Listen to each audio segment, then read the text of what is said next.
ngày tháng mãi trôi theo hình dung kia, nụ cười xinh bờ môi cong dáng em yêu kiều, chọn bông hoa sắc để giữ mãi cho riêng mình em thôi.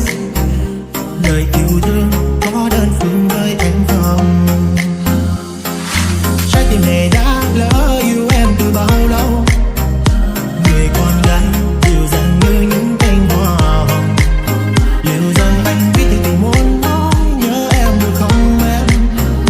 Chờ hồi đông dẫu bao lâu cũng không sao.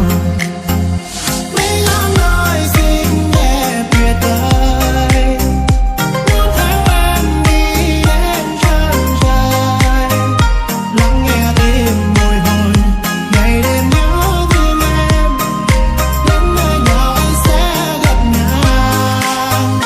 Mấy ngàn lời xinh đẹp tuyệt vời, trái tim anh muốn nói bao lời. Giấc mơ kia nồng nàn cùng em mãi sánh đôi, anh sẽ giữ mãi em không rời.